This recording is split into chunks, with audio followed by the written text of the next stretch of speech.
जय श्री कृष्ण सा। आप सभी का मेरे चैनल पर स्वागत है। आइए सुनते हैं शिव पुराण में वर्णित एक और कथा।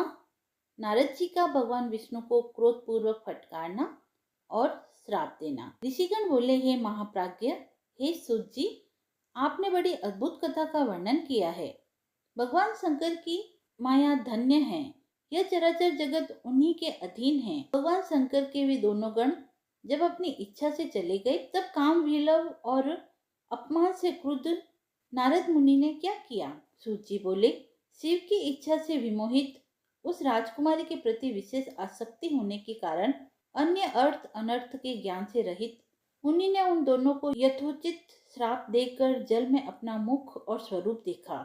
शिव इच्छा के कारण उन्हें ज्ञान नहीं हुआ और विष्णु के द्वारा किए गए छल का स्मरण करके दुस्सह क्रोध में आकर वे उसी समय विष्णु लोक में जा पहुंचे।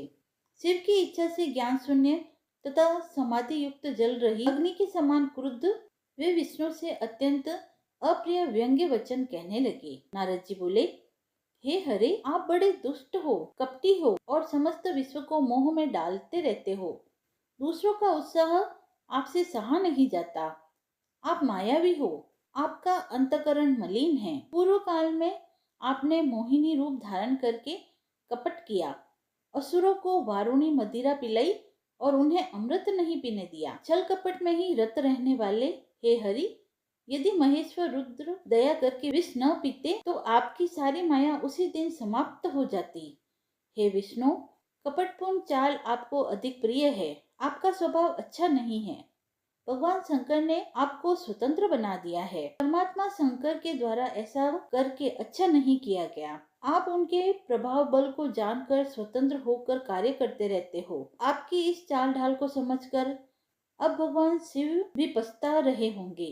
अपनी वाणी रूप वेद की प्रामाणिकता स्थापित करने वाले महादेव जी ने ब्राह्मणों को सर्वोपरि बताया है। हे हरे, इस बात को जानकर आज मैं बलपूर्वक आपको ऐसी शिक्षा दूंगा जिससे आप फिर कभी कहीं भी ऐसा कर्म नहीं कर सकोगे। अब तक किसी तेजस्वी पुरुष से आपका पाला नहीं पड़ा था, इसीलिए आज तक आप निडर बने हुए हो। परंतु हे विष्णु, अब आपको अपने द्वारा किए गए कर्म का फल मिलेगा। भगवान विष्णु से ऐसा कहकर माया मोहित नारद जी अपने ब्रह्म तेज का प्रदर्शन करते हुए क्रोध से खिन्न उठे और श्राप देते हुए बोले, हे विष्णु, आपने स्त्री के लिए मुझे व्याकुल किया है।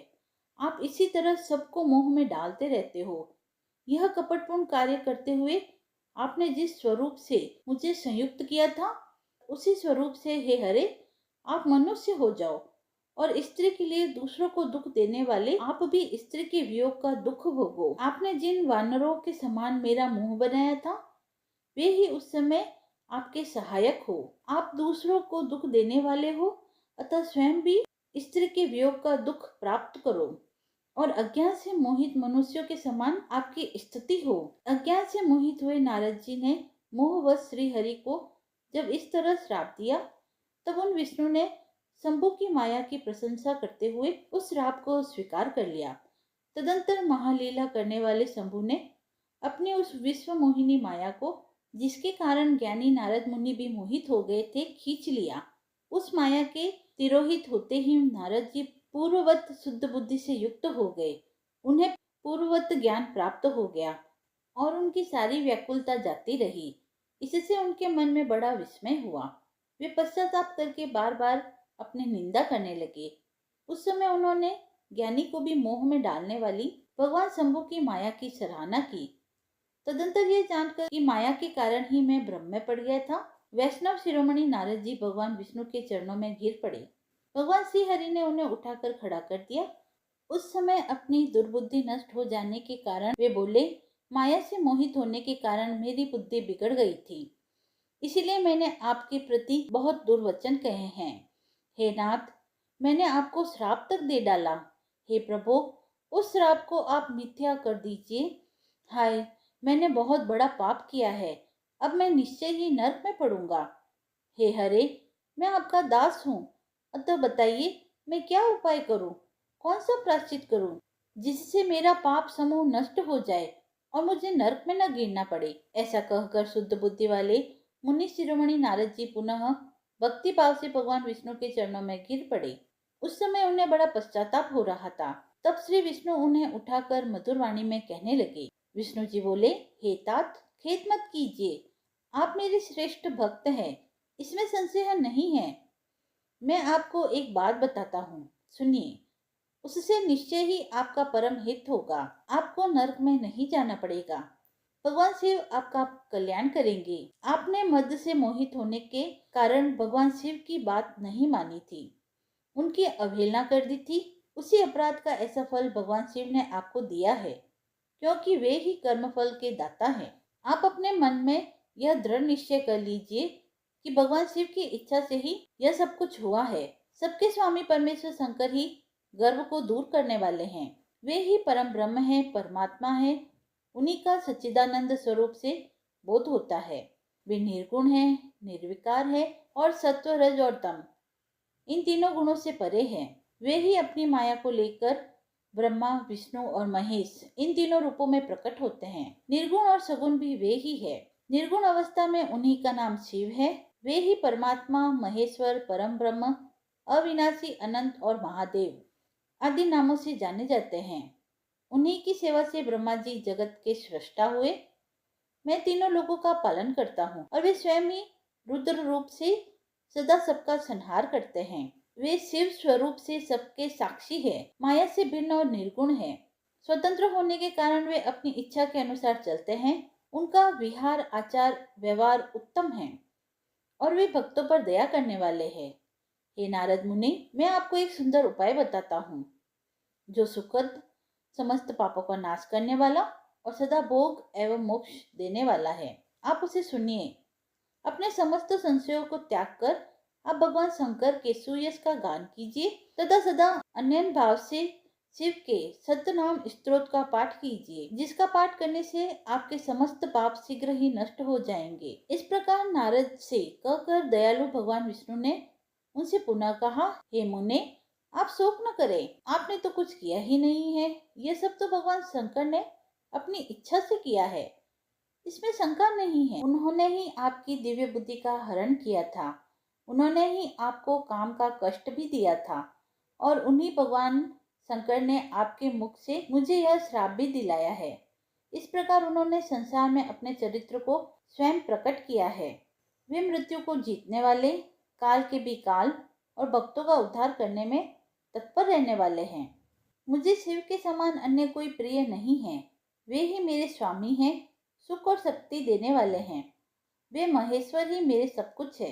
हे मुने, आप उन्हीं की उपासना करें, सदैव उन्हीं का भजन करें, उन्हीं के यश का श्रवण और गान करें तथा नित्य उन्हीं की अर्चना करें। हे मुने, जो शरीर, मन तथा वाणी से शंकर को प्राप्त कर लेता है वही पंडित है, ऐसा जानना चाहिए, और वही जीवन उन्मुक्त कहा जाता है। शिव नाम रूपी इस दावाग्नि से महापातक रूपी पर्वत अनायास ही जलकर भस्म हो जाते हैं। यह पूर्णतः सत्य है, इसमें संदेह नहीं है। संसार में पापों के मूलभूत जितने भी प्रकार के दुख हैं, वे सर्वथा मात्र शिव पूजन से ही नष्ट हो जाते हैं। अन्य उपायों से नाश संभव नहीं है। हे मुनि, वही वैदिक है, वही पुण्यात्मा है, वही धन्य है और वही बुद्धिमान है, जो सदा शरीर, वाणी और मन से भगवान शंकर की शरण में चला जाता है। जिनके विविध प्रकार के धर्मकृत्य तत्काल फल देने वाले होते हैं, उनका पूर्ण विश्वास त्रिपुर के विनाशक शिव में होता है। महामुने, शिव की पूजा से जितने पाप नष्ट हो जाते हैं, उतने पाप तो पृथ्वी में है ही नहीं। हे मुने, ब्रह्म हत्या आदि पापों की अपरिमित राशियां भी शिव का स्मरण करने से नष्ट हो जाती है। यह मैं पूर्ण सत्य कह रहा हूँ। शिव नाम का कीर्तन करने वाले लोग ही शिव नाम की नौका से संसार रूपी सागर को पार कर जाते हैं। संसार का मूल पाप समूह है, उसका नाश नाम कीर्तन से निश्चित ही हो जाता है। हे मुने, शिव नाम रूपी कुठार से संसार के मूलभूत पापों का नाश अवश्य ही हो जाता है। पाप रूपी दावानल से दग्ध हुए लोगों को शिव नाम रूपी अमृत पीना चाहिए। पाप की दावा अग्नि से तपे हुए लोगों को उसके बिना शांति देने वाला कोई अन्य उपाय नहीं मिल सकता। शिव इस नाम की अमृतमयी वर्षा की धारा से नहाए हुए लोग संसार के पापों की दावा अग्नि के मध्य रहते हुए भी शोक नहीं करते हैं, इसमें संशय नहीं है। राग द्वेष में निरंतर लगे रहने वाले लोगों को शिव के प्रति भक्ति नहीं होती है, किंतु इसके विपरीत अर्थात पापों से विरत रहने वाले लोगों की मुक्ति तो निश्चित ही हो जाती है। जिसने अनंत जन्मों में अपनी तपस्या से शरीर को जलाया होगा, उसी की भक्ति भवानी प्राण वल्लभ शिव के लिए संभव है। भगवान शिव के प्रति अनन्यता पूर्वक की गई शिव नाम भक्ति के अतिरिक्त अन्य साधारण भक्ति व्यर्थ ही हो जाती है। भगवान शिव के प्रति जिसकी भक्ति एकनिष्ठ तथा असाधारण होती है, उसको ही मोक्ष प्राप्त होता है। अन्य के लिए वह सुलभ नहीं है, ऐसा मेरा विश्वास है। अंततः पाप करने के पश्चात भी यदि प्राणी भगवान शंकर में भक्ति करने लगता है, तो वह सभी पापों से मुक्त हो जाता है, इसमें संदेह नहीं है। जिस प्रकार वन में दावा अग्नि से वृक्ष भस्म हो जाते हैं, उसी प्रकार शिव भक्तों के पाप भी नष्ट हो जाते हैं। जो मनुष्य नित्य अपने शरीर को भस्म से पवित्र कर शिव की पूजा में लगा रहता है, वह महान कष्ट देने वाले संसार रूपी अपार सागर को निश्चित ही पार कर जाता है। ब्राह्मणों का धनहरण करके और बहुत से ब्राह्मणों की हत्या करके भी जो मनुष्य विरूपाक्ष भगवान शंकर की सेवा में लग जाता है, उसे उन पापों से लिप्त नहीं होना पड़ता। संपूर्ण वेदों का अवलोकन करके पूर्ववर्ती विद्वानों ने यही निश्चय किया है कि भगवान शिव की पूजा ही संसार बंधन के नाश का उपाय है। हे मुने, आज से यत्नपूर्वक सावधान रहकर विधि विधान के साथ भक्ति भाव से नित्य जगदम्बा पार्वती सहित महेश्वर सदाशिव का भजन कीजिए। पैर से लेकर सिर तक भस्म का लेपन करके सम्यक रूप से आदर पूर्वक सभी श्रुतियों से सुने गए षडाक्षर शैव मंत्र ओम नमः शिवाय का जप कीजिए। प्रयत्न पूर्वक भगवान शिव के प्रिय रुद्राक्ष को धारण करके अत्यंत सद्भक्ति से सविधि मंत्र का जप करना चाहिए। नित्य शिव की ही कथा सुनिए और कहिए। अत्यंत यत्न करके बारंबार शिव भक्तों का पूजन किया कीजिए। प्रमाद से रहित होकर सदा एकमात्र शिव की शरण में रहिए, क्योंकि शिव के पूजन से ही निरंतर आनंद प्राप्त होता रहता है। हे मुनि श्रेष्ठ, अपने हृदय में भगवान शिव के उज्जवल चरणाविंद की स्थापना करके पहले शिव के तीर्थों में विचरण कीजिए। हे मुने, इस प्रकार परमात्मा शंकर के अनुपम महात्म्य का दर्शन करते हुए अंत में आनंदवन अर्थात काशी जाइए। वह स्थान भगवान शिव को बहुत प्रिय है। वहां विश्वनाथ जी का दर्शन करके भक्ति पूर्वक उनकी पूजा कीजिए। विशेषतः उनकी स्तुति वंदना करके आप निर्विकल्प हो जाएंगे। हे मुने, इसके बाद आपको मेरी आज्ञा से भक्ति पूर्वक अपने मनोरथ की सिद्धि के लिए निश्चय ही ब्रह्मलोक में जाना चाहिए। हे मुने, वहां अपने पिता ब्रह्मा जी की विशेष रूप से स्तुति वंदना करके आपको प्रसन्नता पूर्वक हृदय से बारंबार शिव महिमा के विषय में प्रश्न करना चाहिए। ब्रह्मा जी शिव भक्तों में श्रेष्ठ हैं। वे आपको अत्यंत प्रसन्नता के साथ भगवान शंकर का महात्म्य और सतनाम स्तोत्र सुनाएंगे। हे मुने, आज से आप शिव आराधना में तत्पर रहने वाले शिव भक्त हो जाइए और विशेष रूप से मोक्ष के भागी बनिए। भगवान शिव आपका कल्याण करे। इस प्रकार प्रसन्नचित हुए भगवान विष्णु नारद मुनि को प्रेम पूर्वक उपदेश देकर शिव जी का स्मरण वंदन तथा स्तवन करके वहां से अंतर्ध्यान हो गई। कथा समाप्त हुई। यदि आपको यह पसंद आई हो तो आप मेरे चैनल को लाइक शेयर एंड सब्सक्राइब करें। धन्यवाद।